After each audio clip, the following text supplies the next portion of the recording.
This is one of the most annoying science denial fallacies that I run across, and let me break it down for you. Basically, the statement is, because we don't know everything right now, we effectively know nothing. And since science does not deal in absolutes, it always leaves open the possibility for new information to change the way we think about the universe.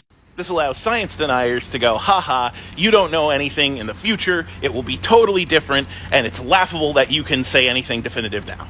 And they're wrong because this fallacy is self-defeating. Because here's the important question. How does one know that we don't know anything now and that the future is going to be completely different and crazy? Because on one hand, you could say you don't know. And if you don't know that we don't know anything, then it's equally likely that we're going to have some crazy scientific revolution in the future as it is that we'll know everything tomorrow. Because you don't know. You don't have any evidence for the amount of knowledge we know. So the counter-argument is, well, look at the past of science. It's come so far. We know so much more now. But then you've just stated yourself that the science we have now is more true and valid and useful. The thing you were just arguing against. And you can't have it both ways. If your argument is that our science has progressed so much from the science of yesteryear, then you have to accept that what we know now is true and valid and useful in the scientific spectrum. And more information might come out in the future, but what we know now is true with the data that we're working with.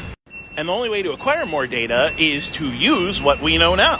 So by denying what we know now, you also deny any future acquisition of data based on what we know now. Meaning that crazy future that overturns all this knowledge that we have doesn't exist. So like I said, this notion defeats itself. Either you have no way of knowing how much we know, in which case claiming that we don't know anything is just as valid as claiming that we do.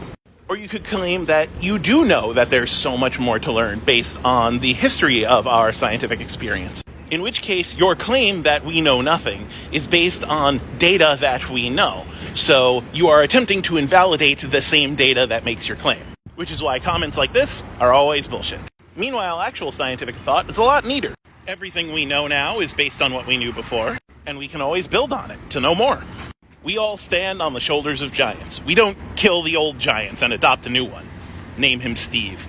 Put him in a big hat.